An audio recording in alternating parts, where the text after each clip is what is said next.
She had always believed that the truest intimacies of her life would be the ones performed for an audience. The small, practiced smiles at dinner, the delicate tilt of a teacup when a guest's eyes wandered, the invisible choreography that kept a room balanced. It was easier, she thought, to admit absence in public than to admit emptiness in private.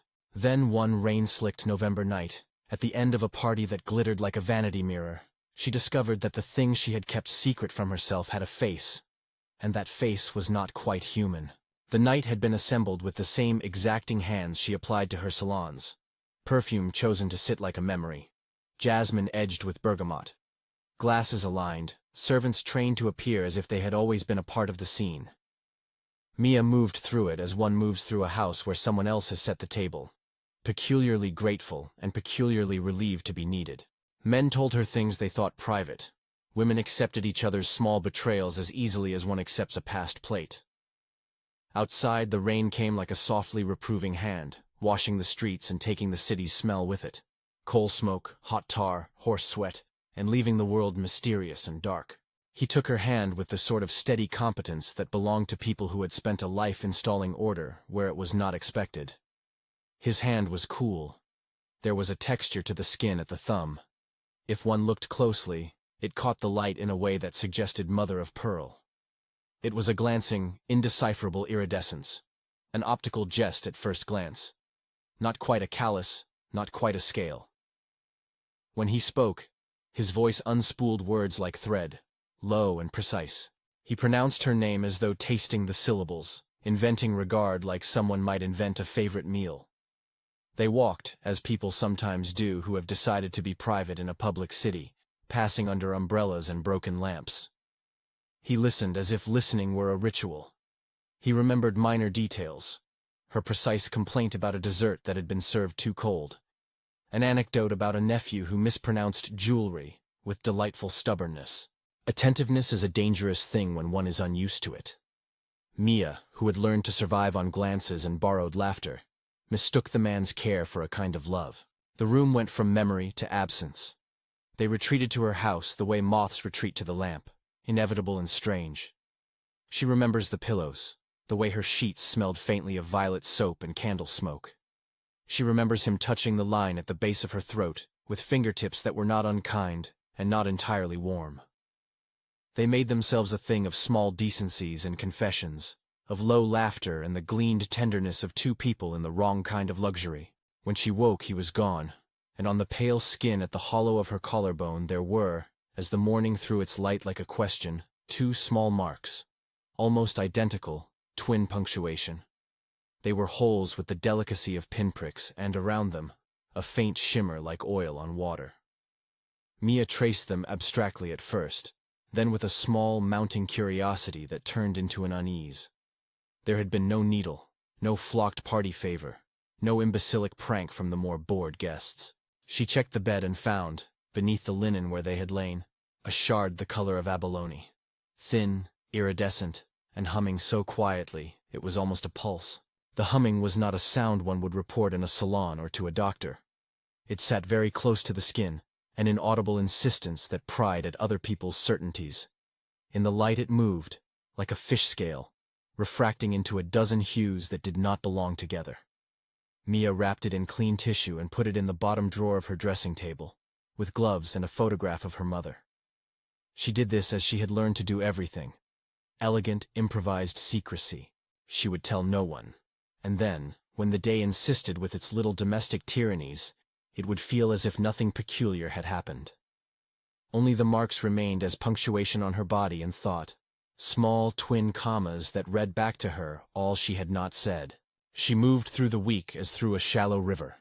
The current took her to necessary engagements, luncheons, an opening at an upstairs gallery. The small cadences of maintaining a social life that is as much debt as pleasure.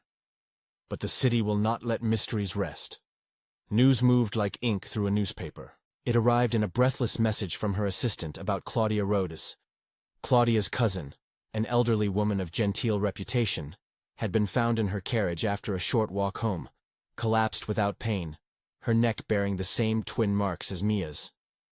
"They are calling it a sudden collapse," Henry reported later, seated on the back step with a blanket looped about him and the scent of damp tobacco in his mouth. Doctors say stroke, but, Mrs. Rhodes insists on privacy. Mia felt the first coil of something that was not quite fear and not quite guilt. An adjacency. She told herself that it was coincidence. The way one tells oneself a convenient superstition to keep the shape of the world intact. People die, she reminded herself. And the city is full of old women and tired horses. She went to Claudia's memorial with a composed face, delivered a measured condolence. In the very center of the condolence, she felt the hum of the shard, somewhere under her ribs, as if the object in her drawer had its own hearing. That afternoon she opened the drawer and placed the shard upon her palm. It buzzed against her skin like something that had been waiting for permission. The pattern, if there is such a thing, if debts in this world are not only moral, but also iterative, began to thread itself through her acquaintances with a slow, implacable patience. A friend of a friend, a minor benefactor who had once been charming at dinner, complained of fatigue and went to bed and did not wake. A gardener who had been paid in compliments rather than wage. A woman who had been politely insulted at a luncheon and laughed it off. Small, quiet endings that staggered through the city like moths after a light had been dimmed. Each, when known, bore the twin punctures somewhere private.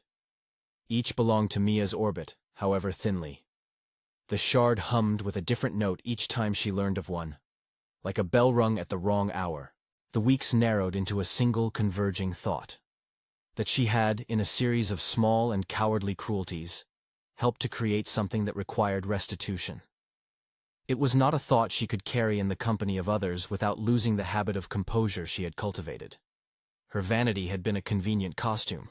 She now felt the costume chafe. She remembered a night in the country, a long time ago, that had been windowed in her memory as a kind of adolescent cruelty practiced for entertainment. A roadside thing, small and moving oddly, howling when a wheel passed too close.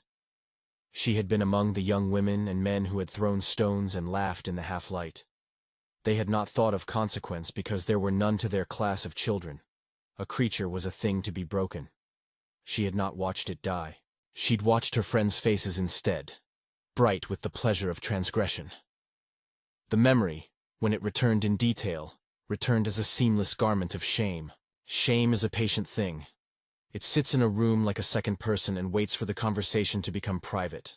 Mia found, in sudden episodes, the taste of it as a metallic promise at the back of her tongue. She could not speak of the shard without sounding ridiculous. She could not confess the memory without reducing it to a moral anecdote. What does one do with the accident of cruelty that becomes a ledger line?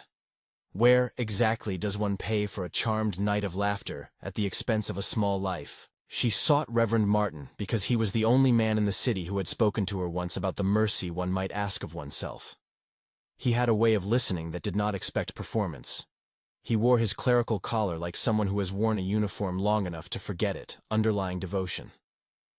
The church was a box of warm light and musty prayer books in the winter, a place where talk, at least, was permitted to be simple. She told him some of the truth, withholding the worst details as one withholds a private photograph from an untrustworthy friend. She did not mention the shard. She could not, in that room that smelled of wax and old hymns, find the shape for the buzzing thing. She spoke instead of a memory in the country, and of the marks on her skin, and of an uncanny grief that made her stomach curl. Reverend Martin, who had been the curate at her family's funerals, listened with a human-sized sadness. He did not offer ledger books or cosmological law. What he offered was a small human logic, confession, atonement through redress, the repair of what could be mended by the hands. You can only control what you can touch, he said, which is not the same as saying anything about the demons and wonders that might keep accounts outside of human comprehension. He counseled her to confess to Claudia, to offer restitution where there was material harm, to seek forgiveness from those she had wronged, and to create a small habit of making amends. His words were the scaffold of ordinary penance, apologies, payments, visits. He offered also, gently, the possibility that not all things can be put right by human effort alone. That night, when she returned to her room, she felt as if someone had left an invisible ledger book upon her dressing table, and opened it to a page written in a hand that was not quite legible. She imagined the sham of her life as page after page of neat entries, dresses chosen, invitations declined, the delicate arithmetic of who lauded whom. Into that ledger, an unfamiliar line had been set, a life taken, or at least touched, and an eye in the world that was waiting for the balance to be restored. She began to watch the shard as one might watch a sleeping animal.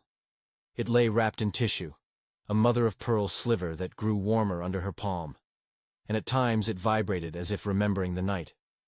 She took to carrying it in a small velvet box when she attended events, more from a compulsion to know where it was than from any sense that it ought to be publicly exposed. She made a list, first a private inventory of everyone she had been unkind to, then a more professional one, names and debts, imagined atonements. The ledger was mental and messy at first. It grew into a real ledger in a blank book she kept under her pillow, the pages filled with neat, slanted handwriting and small, tentative sums. Visits, apologies, restitution. Writing, she found, made the accounting feel less like a hallucination and more like a business. Only the ledger in the drawer under Henry's folded gloves was not the one that mattered. The world kept other books. Her friends, when they began to miss people she could name, did not suspect her. Privilege provides an effective camouflage. But a ledger does not care for camouflage. It only cares for balance. Mia learned, through the thinness of telephone calls and the weight of muted news, that the small deaths continued. A seamstress who had stitched the collars for a friend's daughter's engagement dress stopped breathing in her sleep. A once useful patron died in a carriage with the twin marks upon her neck. A gardener fell from a ladder and did not rise. Each death translated into a different rhythm on the shard when she held it. Sometimes it was a low, mournful drone, sometimes a high, thin keening. The shard's sound never matched any instrument she had heard. It was more the aftertaste of an accurate thing. There are rules for those in society about what one confesses and what one buries. Mia was fluent in that grammar. She kept her ledger, kept the box, kept her composure. She went to other parties and rehearsed the small smiles that had always served as armor. She gave to charities and wrote thoughtful letters when the sentiment demanded it. But at night, alone in the bed that seemed to be growing capacious with the weight of things unspoken, the shape of the man returned to her memory in detail. Not as a lover, but as an instrument. He had moments, smallnesses of movement, where the hand's mother-of-pearl suggested not merely an aesthetic quirk, but the hint of a composition that did not belong to human skin. Light would catch his wrist at certain angles, and she would see something like tiny scales, or the suggestion of them. She would imagine that if he moved, the scales would arrange themselves like a fisherman's net, or a tailor's pattern. His timing was not always right. He would sometimes be too precise in his absence, arriving when a conversation had already ended and staying when it had become stiff. He never slept for long in her house. He would leave before morning, like a clock that had run an extra hour and needed winding. He bore the attributes of someone practiced at substitution. He made grief possible for others in a way that was oddly polite. Mia's mind, exact and theatrical, did what it always did under the pressure of untidy feelings. It narrated. She told herself that he was a myth played out in a well-cut coat. She told herself she had invented his scales to explain the hum. Yet the twin dots did not lie. One night a new report arrived. A distant cousin of a dinner companion, an old man who had been brusque but generous with his signature, died in his chair by a window. He had looked at the telegraph and folded his hands. His attendant discovered twin marks at the base of his throat. When Mia held the shard that night, it vibrated with a sound that was both a toll and a lullaby. Guilt is a meticulous currency. It is the sort of thing that arranges days into smaller ledgers and forces hands to move more carefully. She began, with the obstinacy of someone who has always trusted the economy of appearance, to attempt restitution. She sent money anonymously. She left envelopes at doors with apologies written in a trembling, unfamiliar hand. She sat with the elderly and asked them about their youth, about the names they carried like relics. This would have been enough, sufficient, she thought, if the affair were only a human one.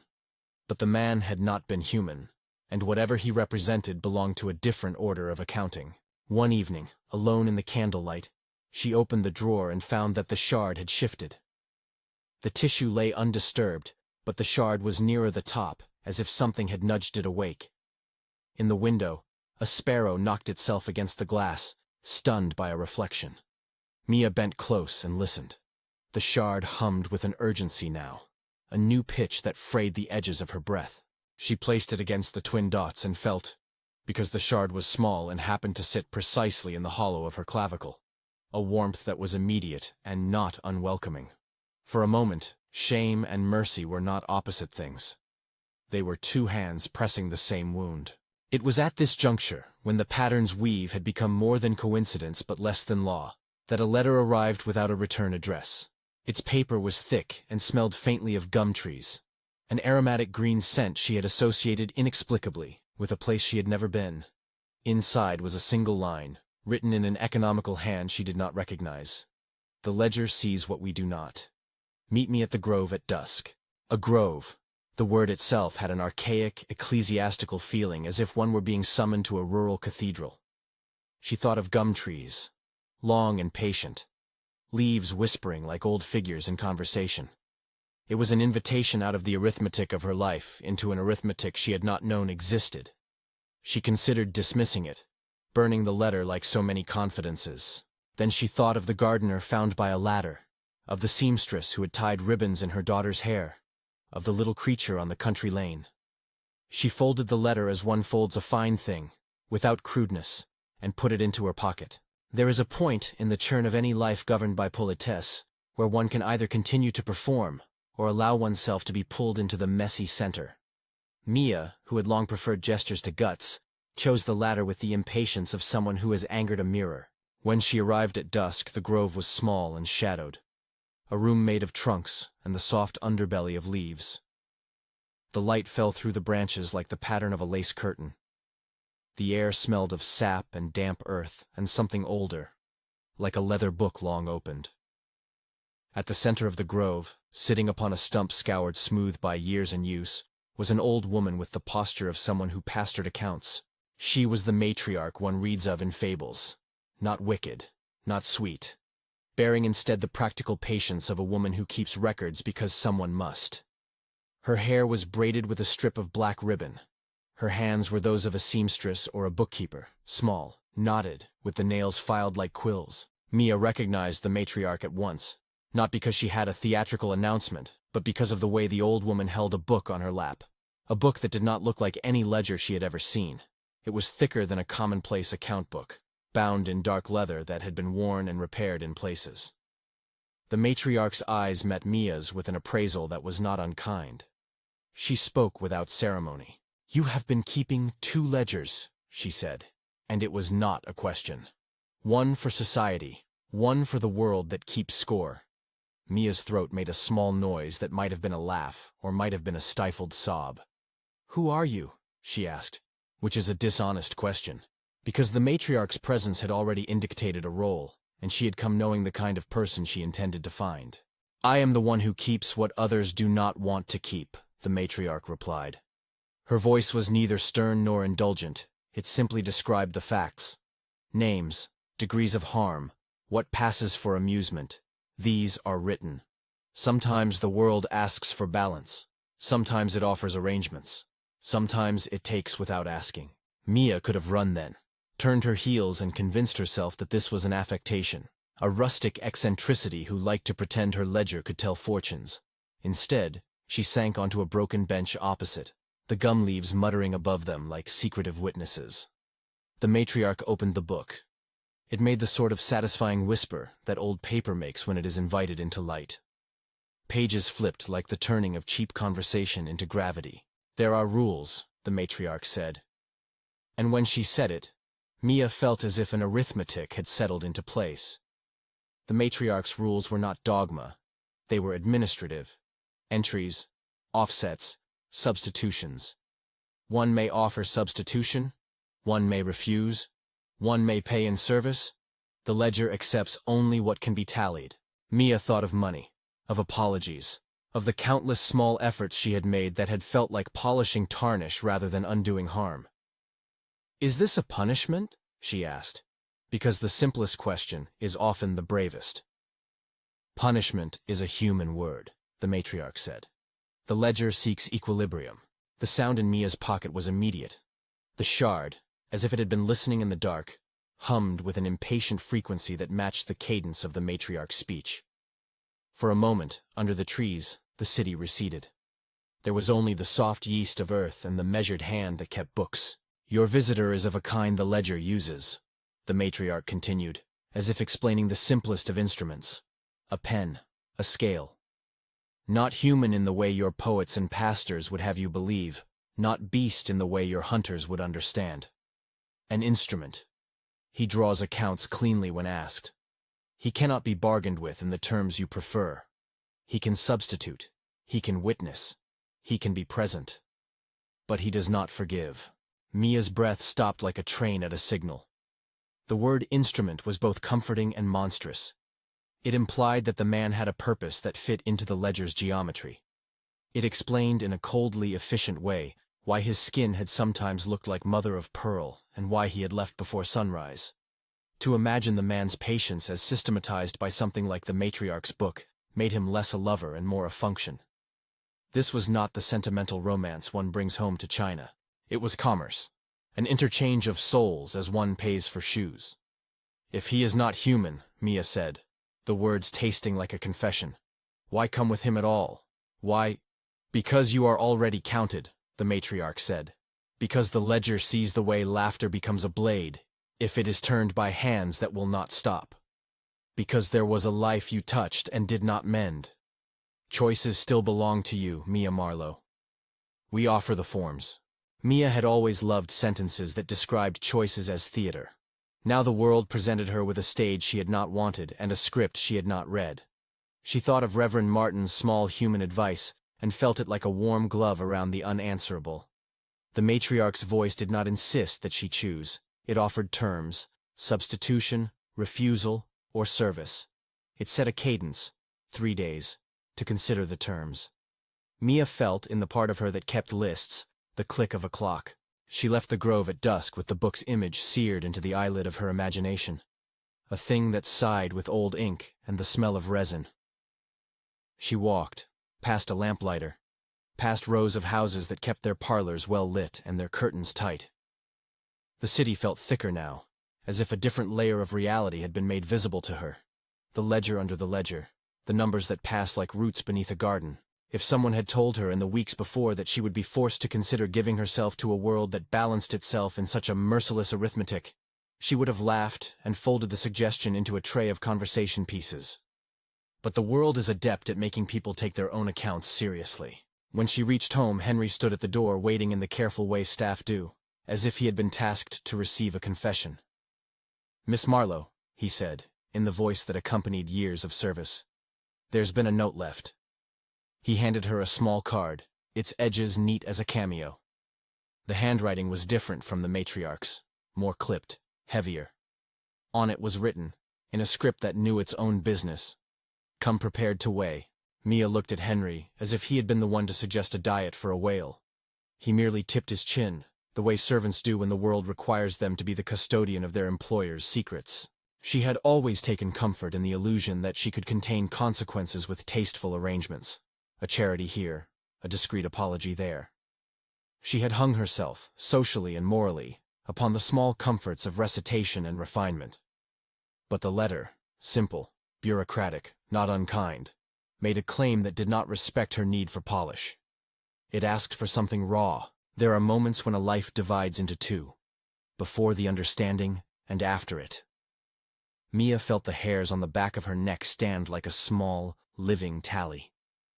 She put the shard once more against the twin dots at her throat, and this time, when it vibrated, it was not the timid sound of a thing violated, but the tenor of something ready to be used. The jewel hummed like a bell wound by hands that had done this many times. She had the sense, suddenly, of all the rooms she had ever inhabited, gilded, perfumed, lit, and of the way those rooms had required others to do the dirty work. A ledger, she thought now, is nothing but a polite name for a system that someone must brave to bear. She had been brave in other people's imaginations for so long. Perhaps it was time for bravery of a different sort. That night, she did not sleep. She sat by the window and watched the rain stitch the world into a darker pattern. Her mirror reflected an image she no longer recognized. A woman whose beauty belonged to a previous economy, whose hands had been taught the old gestures, and whose chest now carried 2 small marks like punctuation that demanded to be read. The man she had loved, or wished into being, walked past the house not under the glow of her lamps, but in the periphery, where a mind might see a shadow and become sure of a thing. There was a certain civility to his departures. It was as if, in leaving, he filed a bill. The next 3 days arranged themselves as if in a ceremonial rehearsal. Mia found herself making preparations with the peculiarity of one who must attend her own accounting. She wrote notes, neat little cards of apology with sums. She visited friends and made ungraceful attempts to repair slights she had always considered trivial. She practiced a humility that was not theatrical but necessary, learning to bring her hands forward with the frankness of someone offering them for a task. She also prepared her house. Linens laid out as if for a guest, teapots washed and set by the hearth. A copy of her mother's favorite book placed where it could be seen but not intruded upon. On the morning of the second day, the shard in the drawer pulsed with a sound that thinned the air. She picked it up and held it to the light. There was a flash, a prismatic hint of color that descended like a secret, and she thought of the creature on the country lane, its brokenness and the laughter that had killed it. She thought of the man and the way his wrist had sometimes shown a faint mother-of-pearl suggestion under lamplight. She imagined the ledger open and its pages whispering with the names she had long kept tidy and out of sight. She did not know, then, whether the choice she would make would be offered to her as a mercy or as a burden. Mercy and burden are twins in certain economies. Kindnesses that demand a price and prices that look like kindness. Mia had spent a life avoiding costs. It was a novel and terrible thing to find herself at the counter. As dusk came on the third day, the city folded into a hush that suited the mood of an accounting. Her carriage, when it took her across the river, seemed to move with an indecorous speed, as if the horses were impatient for the conclusion of a chapter. The gum grove lay beyond the parish line, a place where the city gave itself up to trees and the small, honest dark. Mia climbed down from the carriage with a practical steadiness and carried the velvet box in which the shard lay like a talisman she had yet to learn to own. The matriarch sat upon the stump as before, the book closed now like a thing that had been consulted and might be consulted again. There was no choir, no dramatic procession. The man stood in the light beyond the trees, as if waiting with etiquette learned in a different century. He had the same quiet about him, the same practiced patience. Up close, Mia could see the place where his skin refused the pale of ordinary human flesh, and instead took on that soft iridescence, like a scale seen at an angle. When she looked at him, she did not feel the tremor of romanticization. She felt rather the unromantic fact of something that had a job to do. He nodded once. The movement was small, almost apologetic. No words were necessary. The terms had been made plain by the book on the matriarch's lap. The shard buzzed in her palm, eager or resigned. She could not tell. This is the point where decisions become action. It is where one moves from being the audience of one's own life into being its instrument. Mia's hands did not tremble as she stepped forward. She had always known how to play parts she did not want, but for once she meant what she did. She offered the shard to the man, and in doing so, offered herself. The man took the fragment as if taking a letter. He did not smile. When his fingers closed around the abalone sliver, they looked almost like a clasping of small scales. He tilted it and held it up to the light. The fragment shivered. It was, Mia thought with a clarity that surprised her, as if the world held its breath to see whether she would follow through. She had, in the night 3 months earlier, misread attentiveness for belonging. She had been forgiven by the city of many things, and yet had never been taught how to begin to reconcile the quiet violence of small cruelties. Now the ledger asked what the ledger must ask. She had written apologies and given money, but accounts sometimes require a different currency. The grove smelled of sap and distant smoke. The matriarch closed the book. The man waited. Mia's hand, which had learned the exact pressure required to display rings and hold cards, placed the shard back into his palm and felt his skin, at that moment, as strange and worn as a sailor's rope. The thing in his hand vibrated, a low hydraulic purr that felt like a promise made without words. When he approached her, he did not take. He offered proximity, the kind of nearness that required no phrase. Up close, the rings of color across his cheekbones shifted like a tide pool. Someone might have called it beauty. Someone with a different vocabulary might have called it the instrumentality of a creature built for the ledger. Mia felt her throat tighten with something that might have been pity, or might have been the smallest grief for the life she had lost when she moved from being willing to hurt to being unwilling.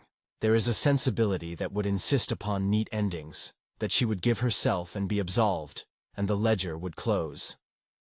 But the matriarch's book does not promise tidy conclusions. The ledger wants balance, not moral narratives. What it asks for is exchange.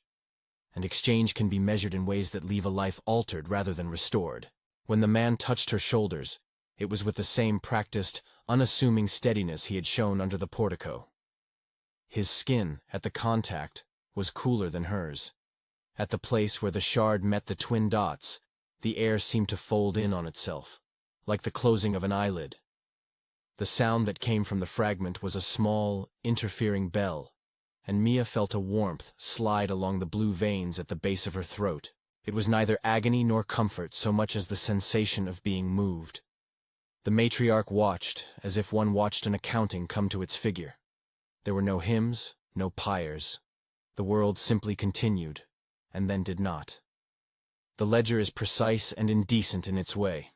It records, it offsets, and it allows neither sentiment nor spectacle to unduly warp its processes. When the man withdrew, he left a faint mark where the shard had rested, a delicate iridescent flourish that caught the last light like a coin newly minted.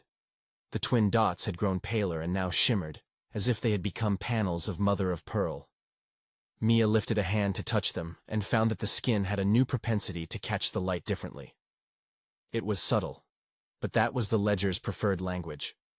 Small changes that rearranged people's lives without scandal. She had expected the ledger's work to be simple. Instead, it was complex and small. The man did not speak of absolution.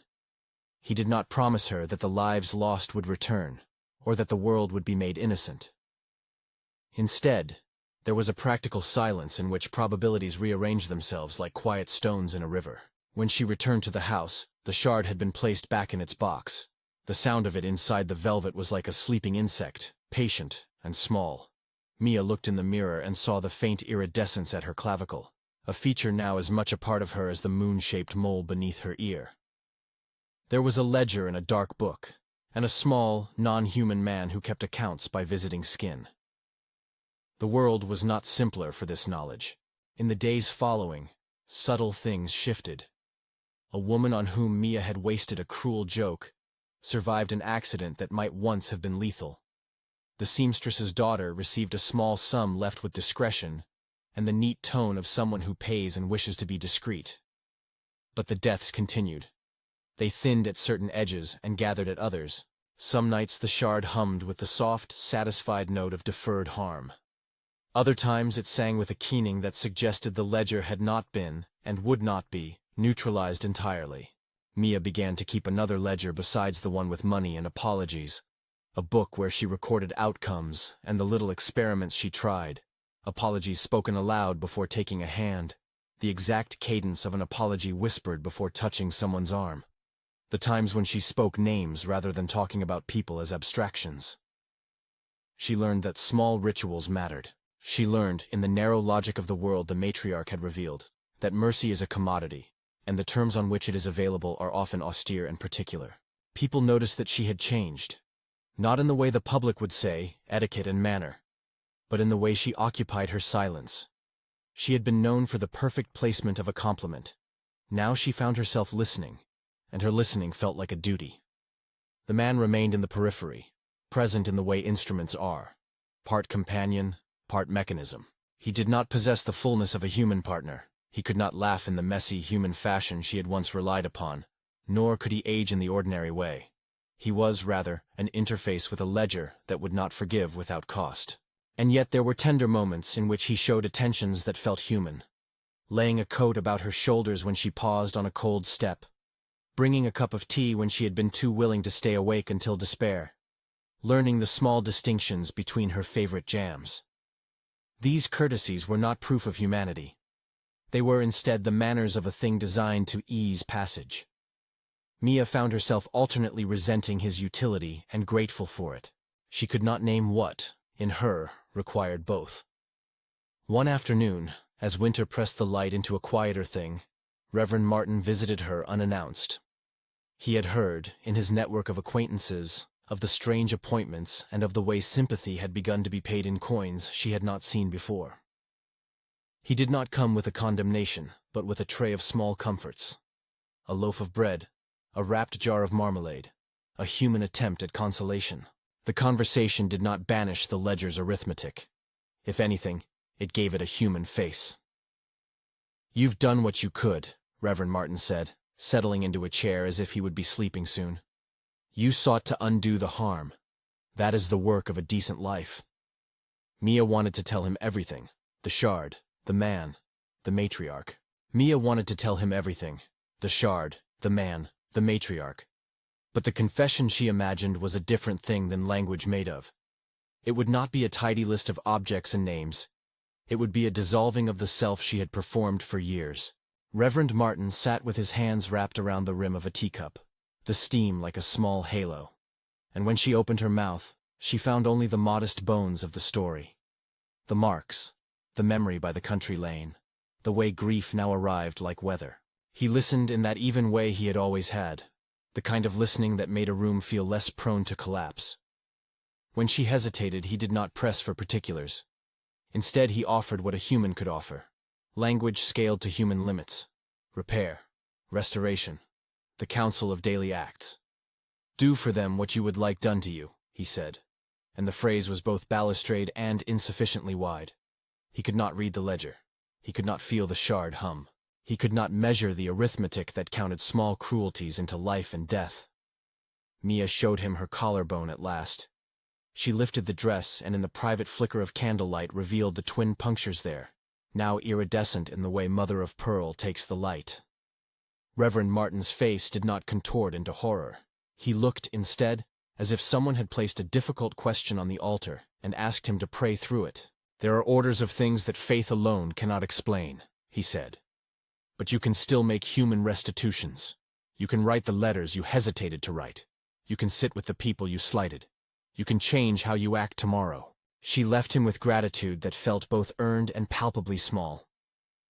She went back to her ledger of apologies and to the velvet box that housed the humming fragment, and she began, with a steadier hand than before, to look at her life as if it were fabric she might attempt to stitch. Stitching, she'd always believed, required patience and imagination. Now it required sacrifice. The matriarch's appearances were not theatrical. She arrived when a balance shifted, when a name had been marked. Sometimes she wrote a slantwise note and slipped it under a door. Sometimes she waited in a churchyard until Mia recognized the presence of a woman who had always been there in the angle of her life. There was no ritual trumpet when the matriarch announced that accounts needed attending. There was only a book and a removable cup of tea, and the peculiar economy of her advice, which was always administrative first, sentimental nowhere. "Options," the matriarch had said in that first meeting, "are what our world gives us to keep us from breaking its rules." She named substitution, refusal, service. She taught Mia that substitution was rarely total, and that refusal did not dissolve consequence, but reshuffled it in other people's fortunes. Service might be counted as currency, but its exchange rate depended on usefulness and duration. Nothing was neat. Nothing was total. The matriarch's ledger wanted balance, and balance could be satisfied by degrees. After the Grove, found herself apprenticed without paperwork to a craft she had not sought. The careful calibration of apology into improbable mercy. The matriarch, practical as a seamstress, began to instruct her in detail. There were rules, small and precise, that read less like theology and more like housekeeper's maxims. When offering restitution, one must be direct. Name the harm. Offer not a metaphor, but a fact. Provide what is useful. Money for medicine, time for company, a changed behavior. When substitution was proposed, there were protocols. Consent had to be clear. The shard had to be present. Witnesses were ordinary and practical. A neighbor, a servant, sometimes Reverend Martin, if he could be trusted to hold silence. The ledger gave Mia its forms, and she learned them the way one learns a new language, by copying phrases until the muscles remember. She began to keep 2 books in earnest. One was the ledger of social repair she had started beneath her pillow. Apologies, envelopes, the polite arithmetic of small gifts. The other was the matriarch's style book, a leather-bound volume with flaps of paper tucked between the pages and handwriting that sometimes seemed to shift if one looked too long. The matriarch let Mia handle the book once, the way a cobbler might hand a finished shoe to an apprentice. The weight of it was unexpected. The pages were flecked with miniature annotations. Offset when possible. Be precise. Do not bargain with sentiment. There were columns that blurred numbers into descriptions: young, careless, stoned, roadside, and beneath them tally marks, not always legible to the uninitiated. Learning the ledger's grammar changed Mia's movements. She began to carry pocket notebooks, the leather soft from handling, and to practice apologies aloud. She learned how the words should land. I am sorry for... How a name spoken aloud made a thing less abstract. She tested the efficacy of different cadences, a public apology versus a private one, a monetary gift versus presents. Each trial yielded a pattern, and patterns, to Mia's astonishment, were answers the shard could sing to. Her experiments were small and terrible in their intimacy. She went to a seamstress, a woman whose hands had mended more of Mia's frocks than anyone's, and confessed the contempt she had once displayed before a room. She offered payment to be used for the seamstress's grandson, who needed a schoolbook. The seamstress cried, a wet, surprised thing, and then thanked her. The shard hummed that night with a low note like a saved breath, and later the seamstress's grandson recovered from a fever that might otherwise have taken him. Mia took that as evidence that her offers could change fates. But the ledger proved capricious. Another of the small deaths continued. A man who had been indifferent to Mia's charity, the son of a distant ally, died in a carriage while the rescue she had arranged slid by unnoticed. The shard's song that night was a choke of discord. In time, Mia recognized the ledger's blunt economy. Mercy could be prioritized, but not absolute. The ledger redistributed suffering in ways that sometimes looked like mercy, and sometimes like reprioritization. Her interventions had weight, but they also displaced weight elsewhere. The pattern made her evenings more sober, her mornings heavier. What she could affect seemed to waver according to rules she could learn to manipulate but never master. The man watched these experiments with the kind of attention one gives to a machine being calibrated. He would stand in doorways while she wrote letters or poured tea, and wait until she had decided before moving. At times his gestures were small acts of tenderness. He would put a blanket over her shoulders or walk a short distance behind her, so that she might think the world had not abandoned its proprieties. Yet there were moments, usually when outcomes were unfavorable, when his face gathered itself into a look of impenetrable assessment. He did not comfort the way a person might. He arranged his presence as one arranges a tool. This made love problematic. It made gratitude necessary and grief unshared. They spoke, sometimes, about the differences between them in the language Mia had left behind as costume. "Do you ever wish you had been born human?" she asked once in a night that smelled of candle wax and lemon rind. He took the question, as one might take a stray coin and examine its edge. "I do not wish," he said. "I function." Her resentment at times boiled hot and practical.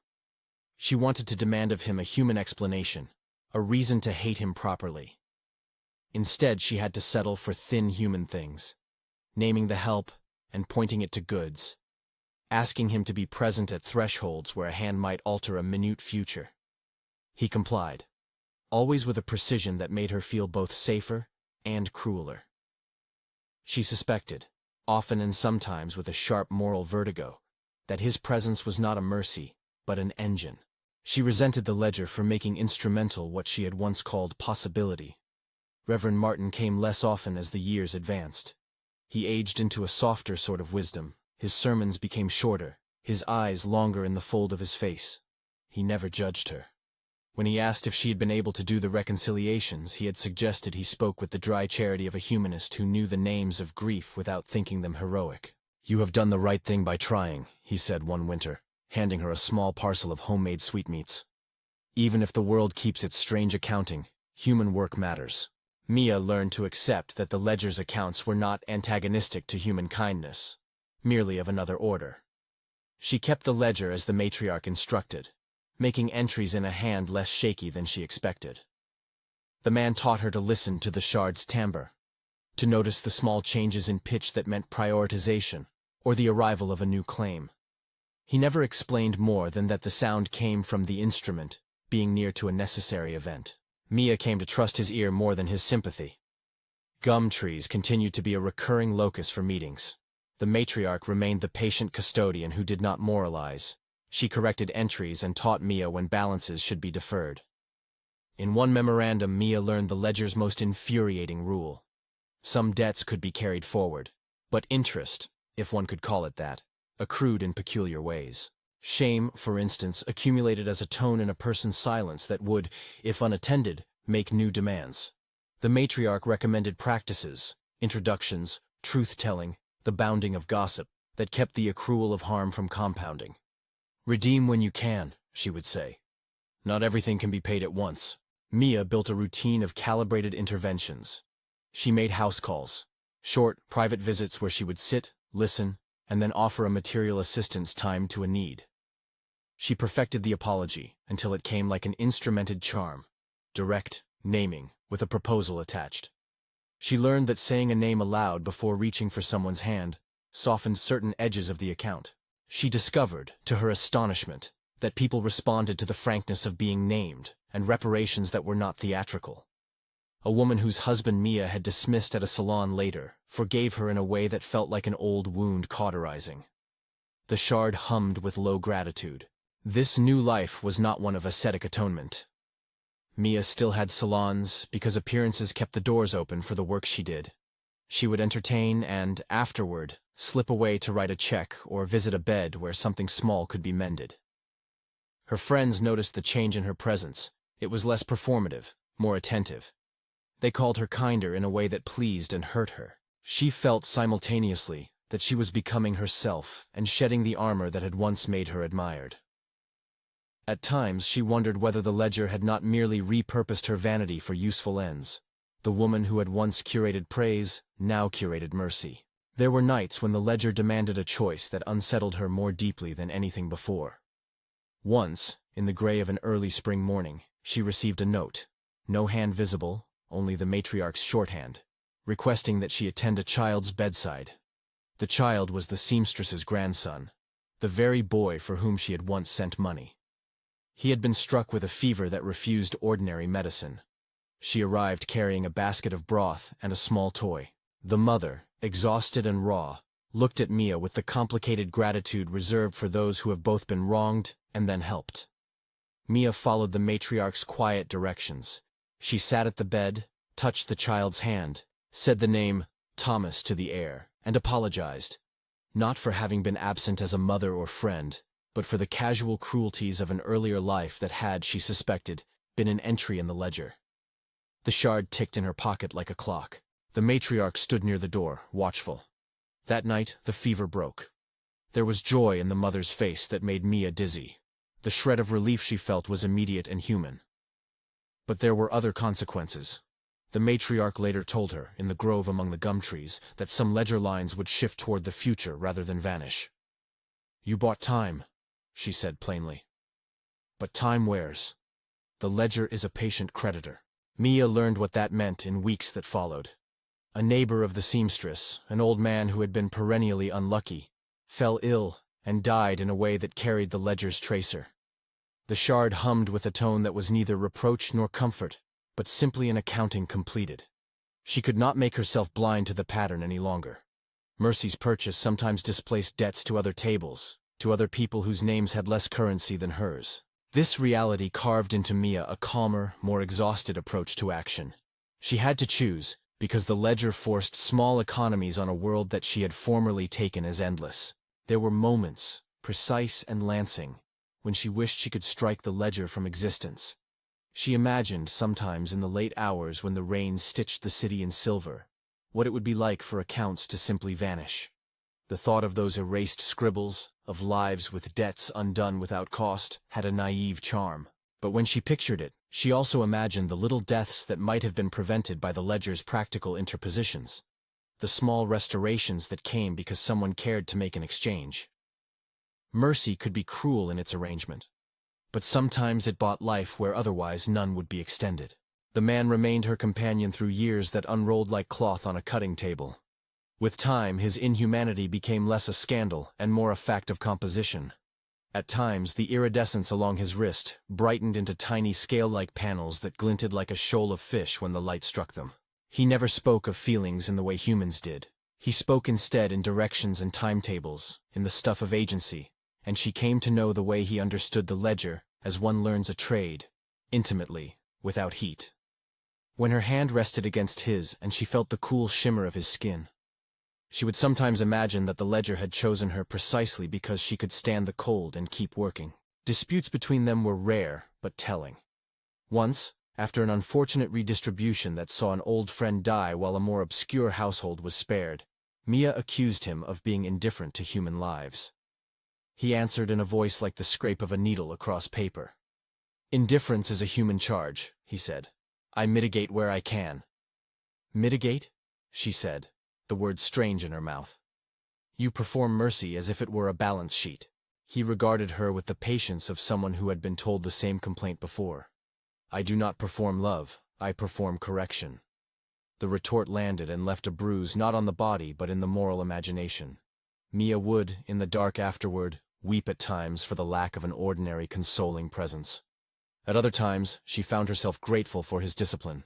When an urgent need arose, an ambulance stalled, a doctor's absence, he arrived and arranged small miracles with the cool hands of mechanism. She could not imagine a human partner who would have borne the steadiness required for their work. She could imagine, nevertheless, a life with a companion who could have grieved with her and laughed ignorantly at trivialities. Time, that rude archivist, kept adding pages. The matriarch grew more assiduous in her visits.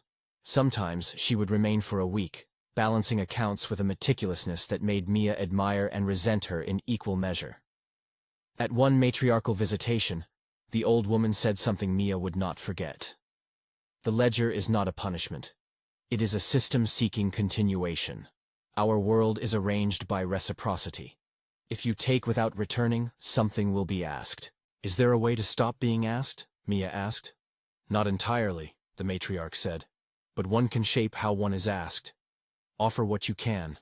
Learn to prefer smaller harms to greater ones." The matriarch's phrasing always refused metaphysical violence. There was a pragmatism in her speech that made the ledger less awe and more municipal governance. It comforted Mia in a practical sense, and yet left her with the moral weight of having to choose over and over whom to save and whom not to save. As her hair silvered, and her hands acquired the slight tremor of long use, Mia's methods refined into something close to artistry. She would write letters of apology to an elderly beneficiary, wrap them with a loaf of bread or a small parcel, and monitor the shard's notes as if reading weather. She learned to time her presence so that her apologies might align with the ledger's own small mechanisms. She discovered that attending the dying with small attentions, naming them, reading from books her mother liked, smoothing a brow, often read in the ledger as service that could be counted toward balance. Publicly, she remained a creature of society, still invited, still opening rooms. Privilege made certain types of work possible. She used those rooms as concealment and as resource. Her guests assumed charity without understanding the arithmetic behind it. They praised her for having softened, which pleased her in a domestic way and saddened her in a larger moral sense. The work required more than the satisfaction of applause. It required nights of sober calculation and the endurance of watchfulness. There were, in the quiet long years, rights she did not choose that nevertheless chose her. Sometimes the ledger demanded that she present herself as a guarantor for a particular household's continuance. Sometimes it asked for what the matriarch called a substitution of attention, the willingness to sit vigil while a life reorganized itself. On one occasion, in a winter when the snow lay like an accusation on the city, she was summoned to a hospital ward where a young woman lay dying of a complication from childbirth. The woman's mother had once been dismissive of Mia at a charity supper. Mia's apology and presence did something incremental in the ledger's terms. The child's life endured, but another elder in the ward, whose name had been long neglected, did not. The ledger's net moved in ways no human hand could predict, and Mia learned to read those movements as one reads the tide. Her body changed, too, in ways that were not theatrical, yet unmistakable. The faint iridescence at her clavicle elongated over time, becoming a ribbon that, when the light struck, flashed like mother of pearl. Her skin at times gave off a coolness she could not warm, as if some part of her had become tuned to a different economy. She slept less and dreamed less. When she did dream, it was of scales and ledger lines, of a grooved hand tallying names. She lived, in many practical senses, as someone who had been altered by duty. These changes were not monstrous. They were merely part of the contract she had accepted. She bore them with the dignity of someone who had learned that some prices are paid gradually. There were occasional public moments that chastened her vanity in ways the matriarch's books could not. Once a young socialite, echoing Mia's former self, made a careless joke about a poor household at a dinner. Months later, that family bore the ledger's mark in a small tragedy. Mia attended the funeral with the ledger's small hum in her pocket and felt a layered grief for both the dead and for the cycles she observed. She began to speak more often in private to young women about the ethics of amusement. Laughter given at another's expense writes itself into tomorrow, she would tell them.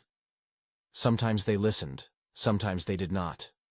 Sometimes the ledger listened and later made them understand differently. The man was always present at the edges of these vignettes. He never aged in the way humans did. His iridescence remained an unmoving weather. Once, in a long afternoon over tea, Mia found herself asking him a question that had nothing to do with the ledger. "Do you ever sleep?" she asked, partly curious and partly tender. He looked at his cup. "I rest in intervals," he said. "I am built with purposes. I do what is required." "Are you lonely?" She asked this not to accuse, but to understand. He placed his cup down, the small clink a sound like punctuation. "I do not have loneliness as you know it," he said.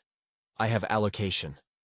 Mia recognized, in his manner of speaking, the language of someone whose interiority was instrumented. Her pity for him, a pity threaded now with gratitude, was not the easy pity of a socialite's good deed. It was a deep, complicated feeling that included anger at the ledger for making instruments out of beings, for designing systems that left stalwart creatures with no room for idleness. She sometimes wondered which of them was the instrument, him, perhaps, or herself, who had made of an objectized presence a confidant. Years softened the sharpness of her earlier guilt into a settled sorrow. She kept the matriarch's book on her desk, an apparatus of governance that demanded care. The matriarch herself grew older, slower, but she never ceased to be precise. She taught Mia to ensure that consent was never elided from substitution, and that dignity was always foregrounded in apologies. "Never let the ledger demonize those it records," she said once. "We must use it as a tool, not a weapon."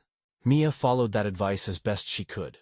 She learned to collaborate with the families she impacted, to bring resources and companions, to instruct households in small, humane practices that reduce the chance of accrual. She developed a set of ministrations, a list of small rituals she taught to others, naming the harmed aloud, bringing a favored book, sending consistent letters rather than a single dramatic gesture. These domestic rites became her ministry. They were not glorious, but they were practical. In time, she took on apprentices of a sort. Not matriarch-level custodianship, but younger women from her circle who wished to avoid the recklessness of their peers. She taught them how to apologize without spectacle, how to keep their hands from cruelty, how to practice small habits of attentiveness. They revered her, sometimes without understanding the ledger's moral grinding. They called her wise. She called them to work, to the small, patient tasks that made continuance possible. The relationship with the man settled into a strange companionship that owed as much to habit as desire. There were, nonetheless, nights when the private ache of what she had lost, an uninstrumented love, rose like a tide, and she wept into her pillow. The man, in his precise way, would sometimes fold a handkerchief and place it beside her, an act of attentiveness that both placated and revealed the limits of their kinship. She grew used to missing ordinary things, the giving of advice that made no ledger difference, the spontaneous laughter that had no practical outcome, and to being grateful that the man could, when mercy was needed, be there as a functional presence. Her hair silvered into a dignified white. Her face took on the small lines of someone who had paid attention. The twin spots at her collarbone remained, now more of an iridescent signature than a wound. She kept the matriarch's ledger under lock and sometimes walked in the hush of the gum grove with it, running her finger down columns, considering options for families that were small and poor. The matriarch accompanied her rarely now, but when she did, their meetings were brief and fierce with practical details. "Do not let sentiment obscure calculation," the older woman would say. And Mia would answer, "Nor calculation become a cruelty." At times Mia imagined a world without a ledger. And then, with the clear-sightedness that comes from practice, she imagined what would happen if people ceased to balance their harms. Accumulation. Greater catastrophe. The ledger, for all its merciless geometry, prevented certain contagious cruelties from compounding. It was a bitter, necessary machine. A turning point came toward the later years when the ledger demanded a heavier account than usual. A small industrial accident affected a factory that supplied lining to many coats in the city. Workers, many of them poor and unseen, were harmed in a manner that the ledger registered as a communal debt. The matriarch wrote to Mia in a hand that did not seek to soften the fact, "This will require considerable work. Your offerings will be asked of you." It was not an order so much as an invocation. Mia could have refused. Refusal was an option. But refusal would have been a moral gesture with vast consequences. She chose, as she had chosen before, to accept the work. What the ledger took in that instance was not her life in whole, but a rearrangement of her future. She found, over the months that followed, that she slept less, and that her skin sometimes gave off a scale-like shimmer along the wrists and temples. There were nights when her voice, in the low register, took on a dry timbre that people noticed but could not name. She came to understand that each substitution carved into her something small and inalterable, an echolocation of the ledger's claim. She was becoming, in tiny increments, instrumented. She kept going. She opened a clinic supported by her funds, though funded modestly, where workers could come for small wounds and grief. She set up a visiting schedule, and, for the first time in her life, left the high rooms of salons for the low rooms of practical caring. Her friends were surprised. Some praised her. Some couldn't imagine the change. The man came with her sometimes, always moving at the edge of the work like a steady lighthouse. He could not sit and listen as a human could, but he could arrange ailments, find resources, and place himself at the right time in a doorway. He was a useful companion, though not a consoling one. Decades continued their patient claws. Reverend Martin died at last, an old man who had learned to measure small mercies without pretending to grand ones. He was buried with a modest crowd that spoke of practical kindness. Mia went to his funeral and felt the ledger hum under her jacket like a second heart. She had thought once to tell him everything, and in the end she had told him what she could, that she had tried to repair the things she had broken. He smiled, grateful that she had come. As her hair thinned and her steps shortened, Mia sometimes imagined the ledger as a loom on which she had been required to make patterns she had not designed. There were days when she felt cheated, and days when she found modest jubilation in a child's recovering laughter, or in a grandmother's long sigh of relief. Her job had become a kind of moral housekeeping, an unglamorous work that nonetheless kept the fabric of the city from unraveling too fast. When the time came that she felt the ledger ask for a final reconciliation of an old wound, she understood the request for what it was. She had long carried the country lane memory like a coin in her mouth. She had visited, in earlier years, the place where the roadside creature had been killed. She had left a bouquet there, then later a small shrine of stones. The ledger's need to balance that act had been deferred but not erased.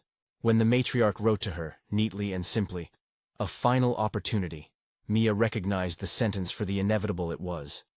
There are choices that one imagines as sudden leaps, and others that shape themselves slowly until taking them feels like closing a book. Mia's final acceptance was of the latter sort. She arranged her affairs with the precise, modest taste she had always possessed. Her house was left with instructions to be used for those in need.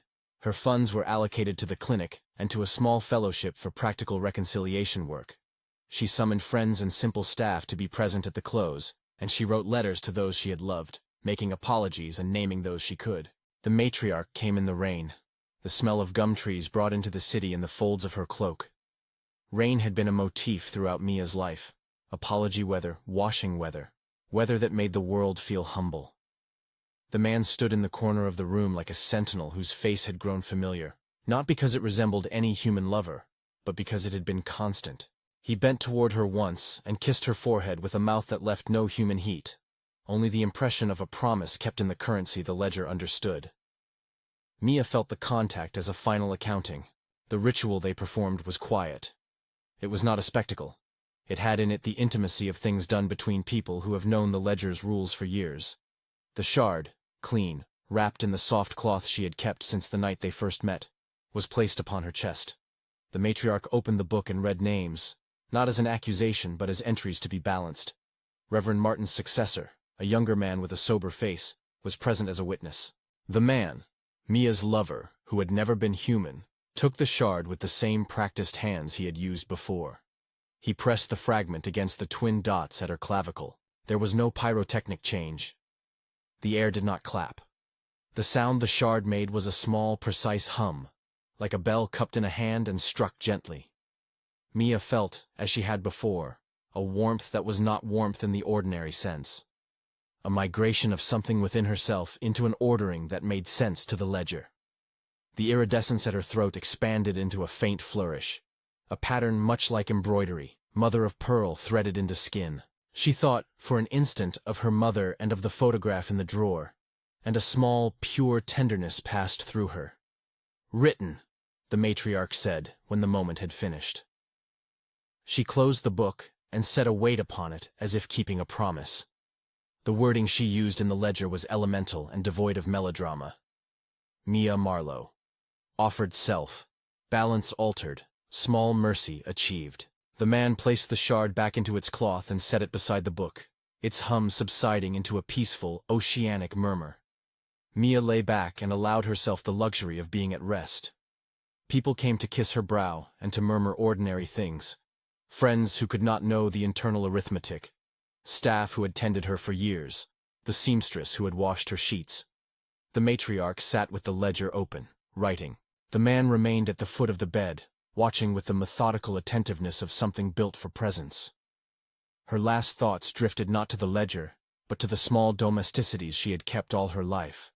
The smell of jasmine at a single summer party. A child's laugh. The sensation of a clean tablecloth. There was no sudden epiphany, no sweeping redemption. Instead, there was a diminished, steady satisfaction, the sort that comes after work is done, and the house is quiet. She felt, for a moment, less like a social performance, and more like a person who had tried to keep accounts with her neighbors. When she died, it was the kind of death that matched the life she had lived. Elegant, intimate, registered in both ledger and obituary. The public mourned a woman known for her later charities and for the softening of a once bright social star. The private knew more complicated things. Entries shifted, some lives were spared, some were not. Debts rearranged by quiet hands. The matriarch and the man performed their duties with the same calm efficiency they had known for decades. The ledger, thick with years of ink and attention, absorbed her final line and closed, only to be opened again by someone else in the future. After Mia's death, the world continued, as it always does, neither simpler nor meaner, but more honest in some edges. The clinic she had funded kept its modest hours. The seamstress's family prospered in a small way and taught the children of their neighborhood to mend instead of discard. The matriarch continued to keep accounts. She trained a younger woman at her side who had an aptitude for careful handwriting and a steady, unemotional patience. The man, Mia's lover who had never been human, remained where these ledgers crossed human lives. He visited houses, arranged presences, and, when required, took fragments of iridescent things into his hands and performed exchanges that were practical, not merciful in human terms. People in the city told stories about Mia as if she were a parable. Some called her sacrifice noble. Others whispered that she had traded herself to avoid accountability for being human. Both readings felt, to anyone who knew the ledger's real work, too simple. Mia's life had been a succession of choices made under constraint. She had not been redeemed wholly, nor condemned decisively. She had, rather, become a node in a system that asked of its participants both courage and complicity. Years after her death, children played near the spot on the country lane where the small creature had once been killed. No one knew its name. Some elders tossed a coin into the hollow of a tree. Others, who remembered Mia's quiet work, brought a sprig of jasmine on the anniversary of her death. The matriarch's ledger persisted in a drawer of an ordinary office, its pages annotated and dog-eared. New hands learned to make entries, to prefer small mercies to grandiloquent absolution. The man, ever present, ever precise, continued his role at a remove from human desire, acting without sleep and without narrative. If one asked whether Mia had been redeemed, the ledger would offer no pious assurance. Its books do not issue pronouncements about the state of souls. They record exchanges and allow certain structures to continue. Mia's offering had, the ledger showed, shifted balances in ways that mattered. A child's life extended, a seamstress's household stabilized, a neighborhood clinic funded. But other lines remained unresolved. The ledger had accepted what she could give, and had left other accounts for other hands. Mercy, in that system, was partial by design. It demanded the ongoing attention of people willing to make hard, limited choices. The man lingered at the edge of these continuities. Sometimes he would be seen crossing a square in the rain, his coat catching the light at angles that made the small scales along his wrist gleam. People who met him remembered an uncanny steadiness, a civility that made even strangers feel observed in a way that suggested accountability. He was, to the city, an earnest instrument whose presence quieted certain kinds of chaos. He did not age. He did not marry. He performed his function with the soft diligence of a worker who understands the importance of keeping a balance sheet. Mia's name lived on in practical things: the clinic, the fellowship, a modest scholarship for those who learned domestic arts of repair. In parlors and coffee houses, arguments continued about the ethics of her choice. Some said she had been heroic, a woman who paid the ultimate price for a youthful cruelty. Others said she had been complicit in a system that turned persons into instruments for balancing injustices. If one listened to the ledger's hum, if one had the ear for it, it answered neither accusation nor eulogy. It continued its work, patient as a root. On evenings when the rain stitched the city to itself, the sound of the shard, the small, deliberate bell, could still be heard if one knew where to listen. The people who had been touched by Mia's ministrations told stories of the way apologies had changed them, of the small salvage of life that had been possible because she had been willing to do the tedious, meticulous work of making reparations. They argued, in the way humans do, about what such sacrifice meant. They wrote essays and whispered at tea parties. But neighbors on gutters and matrons by bedsides continued the practical labor she had popularized, naming harms, making single, sustained acts of assistance, refusing the easy laughter that cheapens other people's lives. The ledger remained, as it always does, indifferent to narrative moralizing. It continued to take entries and balance them as best it could. The matriarch kept a copy in an inner drawer of her modest office, and when younger custodians asked whether the ledger was fair, she would smile the small, weary smile of one who has been attending to everyday ethics for a long time. "Fairness is not the ledger's job," she said. "Its job is balance." And the man, the socialite's secret lover who had never been human, went on arranging his attendants at thresholds and carrying shards of iridescence when the world required them. Those who noticed him often confessed to feeling simultaneously relieved and unsettled, as if mercy and instrumentality shared the same strange face. They would watch him under gas lamps, his coat damp with rain, and remark on the beauty of the light that slid across his wrist like mother of pearl. No one would claim to know him, only to have been steadied by him on certain occasions. What remained of Mia in the long view was not a tidy moral, but a complicated public memory. A life that began as performance and ended as vocation. A woman who learned to stare directly at the consequences of a careless youth, and, in doing so, accepted a transformation that made her alternately more humane and less human. She had been a socialite, but she had become an account-keeper of mercy. The ledger showed her line with the brevity of bookkeeping. Offered self, balance altered, small mercy achieved. It recorded her efforts with the same economy it recorded all human lives. In the end, the truth of the title, "The Socialite's Secret Lover Was Never Human," remained a fact that complicated rather than simplified the narrative. That truth did not absolve Mia of her earlier cruelties, nor did it make her offering simple heroism. Instead, it made the story stranger and truer, a drama not of angels or devils, but of systems and choices, of an economy of attention that asks of some the endurance to balance what others have broken. If this slow-burn story of reckoning and strange tenderness drew you in, linger here a moment longer. Tell someone about it, or leave a thought in the comments about what you would have done in Mia's place. Was her choice redemption, compromise, or something far harder to name? Subscribe if you would like more stories that move slowly through shadow and light. The city continued to rain, The gum trees whispered their patient arithmetic.